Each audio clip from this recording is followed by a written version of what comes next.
Praise the Lord. सभी को प्यार भरी जय मसीह की। परमेश्वर की पवित्र हजूरी में मैं रजिंदर आप सभी परिवारों का स्वागत करती हूँ। मेरे प्रिय भाई बहनों, परमेश्वर के सत्य वचन के बीच में से आज हम सीखेंगे आखिर परमेश्वर प्रभु यीशु मसीह क्या चाहते हैं, हमारे जीवन कैसा हो।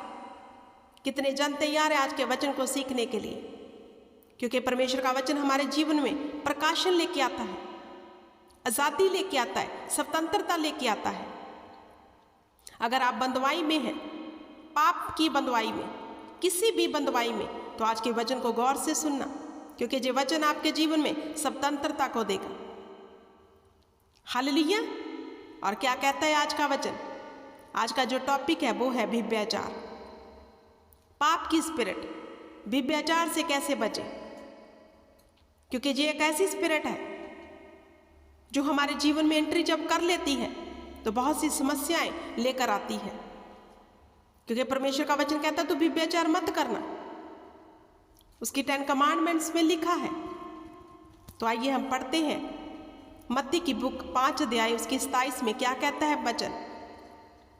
तुम सुन चुके हो कि कहा गया था व्यभिचार ना करना, परंतु मैं तुमसे ये कहता हूं, जो कोई किसी स्त्री पर क्रूर दृष्टि डाले वह अपने मन में उससे व्यभिचार कर चुका। हालेलुया।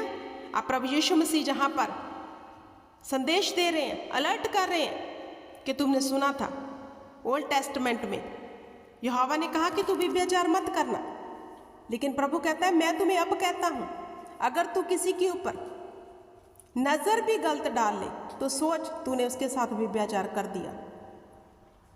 जहां पर सख्त आज्ञा आ गई कि गलत देख ही लिया, बुरी नजर डाल ही दी किसी स्त्री पे, तो उसके साथ तूने व्यभिचार कर दिया, मतलब पाप कर दिया।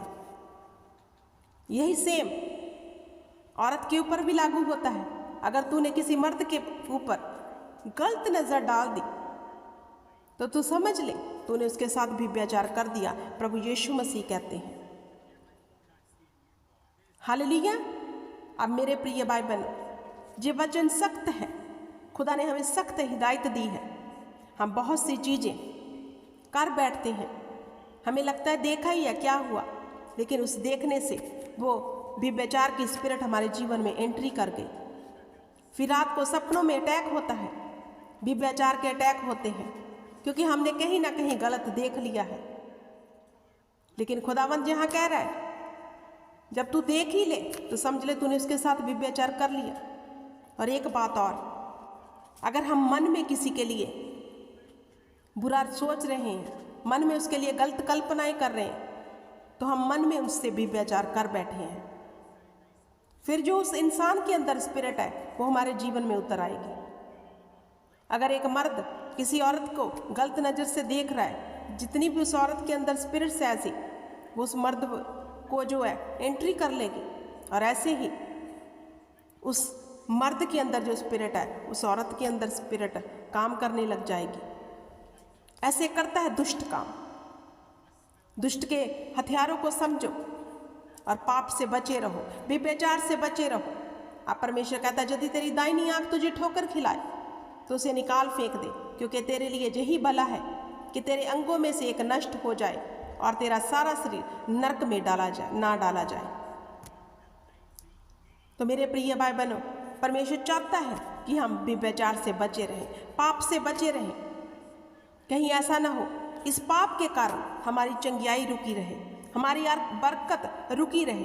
क्योंकि जब पाप जिंदगी में होता है हमारी टेस्ट मनी रुकी रहती है, हम डिले में रहते हैं। सच कहती हूँ मेरे प्रिय भाई बहनों, अगर हमारे जीवन में कोई पाप चल रहा है तो हम डिले में रहेंगे, हमारे जीवन में सक्सेस नहीं आएगी, बरकत नहीं आएगी। इसलिए बचे रहें।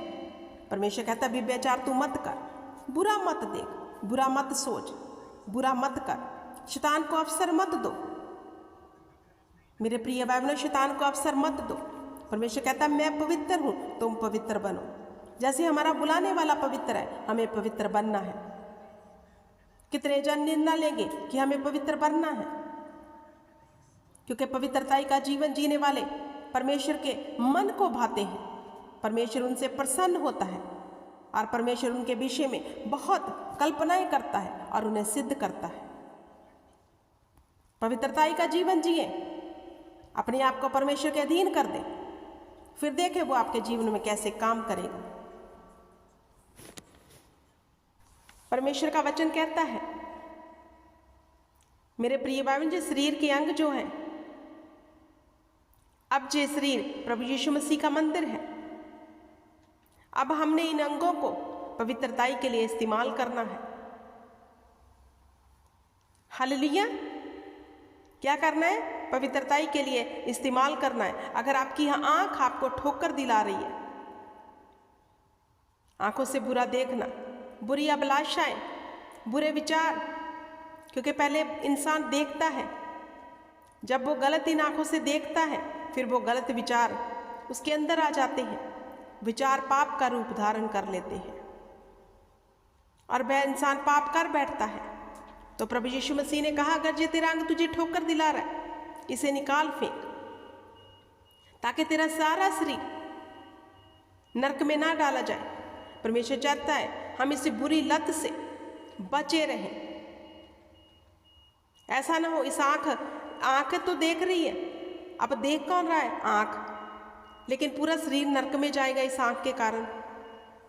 अब इन आंखों को पवित्र करने के लिए हमें खुदा के अधीन होना है। हमें इस आंख से गंदगी निकालनी है। बुरा देखने वाली जी आंख से हमें क्या करना है? गंदगी निकालनी है। इसका मतलब ये है कि परमेश्वर कहता है गंदगी निकाल दे। ऐसा ना हो ये गंदगी जो तू इस आंख से देख रहा है, इसके कारण पूरा शरीर तेरा नरक में डाला जाए। हालेलुया। तो मेरे प्रिय भाई बहनों, व्यभिचार से बचे रहो, तौबा करो, मन फिराओ, क्योंकि जब हम व्यभिचार कर लेते हैं हम परमेश्वर के आगे पाप कर बैठते हैं, जिसके कारण पूरा शरीर हमारा दुख झेलता है। क्योंकि पाप बीमारी लेकर आता है, पाप कर्ज लेके आता है, पाप श्राप लेके आता है। अब इंसानों को लगता है हमने तो थोड़ा सा देखा ही है, लेकिन उन्हें नहीं पता जिस गलत नज़र से हम देख बैठे हैं वो हमने गुनाह कर लिया है। आगे वचन कहता है, यदि तेरा दाहिना हाथ तुझे ठोकर खिलाए तो इसको काट कर फेंक दे, क्योंकि तेरे लिए यही भला है कि तेरे अंगों में से एक नष्ट हो जाए और तेरा सारा शरीर नरक में ना डाला जाए। अगर हम अपने हाथों से पाप कर रहे हैं, व्यभिचार कर रहे हैं, खुदा कहता है इसे काट डाल। मतलब इस बुरी चीज को, इस बुरे जो लत है तुम्हें, इसे छोड़ दे, काट के फेंक दे, दूर हो जाए इससे। ऐसा ना हो इस लत के कारण तेरा सारा शरीर नरक में डाला जाए। हालेलुया। तो मेरे प्रिय भाई बहनों, अब शरीर का एक अंग जो पाप कर रहा है, लेकिन उसकी वजह से पूरा शरीर ही नरक में जाएगा। ऐसा नहीं है कि आंखें बुरा देख रही है तो आंखें ही नरक में जाएंगी। हालेलुया। अब हम हाथों से लेन देन करते हैं, रिश्वतखोरी करते हैं। हालेलुया। हमारे हाथ कत्ल करने के लिए उठते हैं, काट डालने के लिए उठते हैं, मारने के लिए उठते हैं, जबकि प्रभु यीशु मसीह का वचन कहता है माफ कर तो तुझे भी माफ किया जाएगा। अगर तेरी कोई एक गाल पे मारता है दूसरी भी कर दे। हमें परमेश्वर के सत्य वचन को सीखना है और उस पे चलना है, ताकि इन गंदी स्पिरिटों से हम दूर रह सके, बच सके शैतान के हथियारों से। इसलिए मेरे प्रिय भाई बहनों, परमेश्वर का वचन कहता है मेरे अधीन हो जा और शैतान की युक्तियों का सामना कर। हालेलुया। तो हमें परमेश्वर के अधीन रहना है ताकि शैतान की युक्तियों का सामना कर सके। व्यभिचार से बचे रहो, क्योंकि ये एक ऐसा पाप है जो हमें नरक में लेके जाता है।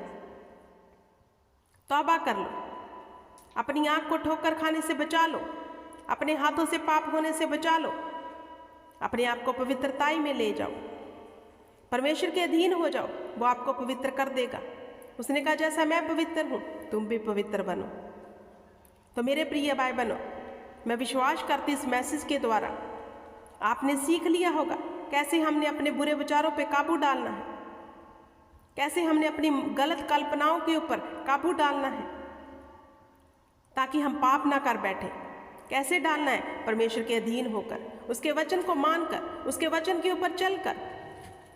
मनुष्य अपने आप कुछ नहीं कर सकता जब तक खुदा के हाथ में अपने आप को ना सौंपे, क्योंकि परमेश्वर सब कुछ करता है। वो सब कुछ करने की ताकत और सामर्थ रखता है। जब हम उसके अधीन हो जाएंगे और खुदा को कहेंगे, जैसे तू पवित्र है हमें पवित्र कर, हम इस व्यभिचार की स्पिरिट से छूटना चाहते हैं, तो खुदा आपके वस्त्रों को धो देगा। फिर वस्त्र धो दिए जाएंगे हमारे। तो मेरे प्रिय भाई बहनों, पाप से बचे रहो, व्यभिचार की स्पिरिट से दूर रहो। ये एक ऐसी स्पिरिट है जो हमारे जीवन को नाश कर देती है, नष्ट कर देती है। लोगों को लगता है देख ही लिया क्या किया, लेकिन उन्हें नहीं पता उन्होंने ये करके कितनी स्पिरिट्स को अपने जीवन में एंट्री करने का मौका दे दिया। फिर कहते हैं रात को अटैक्स होते हैं, दुष्ट आत्मा तंग करती है। अब गौर करें वो दुष्ट आत्मा आई कहाँ से? आपने आंखों से क्या देखा? टीवी में कुछ गलत देख लिया, फोन पे कुछ गलत देख लिया। आपको पता फोन पे ऐसी ऐसी गंदी चीजें चलती हैं, हम 2 सेकंड के लिए भी अगर वहां पे रुक गए, वो स्पिरिट एंट्री कर जाती है। क्योंकि हम रुके, हमारी आंखों ने हमें रोका, क्योंकि हमारी आंखों की अभिलाषा थी कि हम उसे देखें। तो उस स्पिरिट ने तुरंत हमें पकड़ लिया। फिर हमें पता नहीं चलता कि ये क्या हो गया। हम तो किसी को गलत देखे नहीं, लेकिन ये कैसे हो गया? फिर पता नहीं चलता कि फोन पे गलत देख हो चुका है, जिसके कारण इस स्पिरिट ने हमें पकड़ लिया। हालेलुया। तो मेरे प्रिय भाई बहनों, इन स्पिरिट्सों से बचे रहो, परमेश्वर के अधीन हो जाओ और शैतान की जुक्तियों का सामना करो। खुदावंद आप सबको इस वचन के बीच में से बड़ी बरकत दे। हालेलुया। मैं विश्वास करती हूँ कि आज का वचन आपके जीवन में एक नया मोड़ लेके आएगा यीशु के नाम से। God bless you everyone. खुदावंद आप सबको बड़ी बरकत और आशीष दे, और ये बरकत और आशीष सदा आपके जीवन में ठहरी रहे यीशु के नाम से। आमीन, आमीन।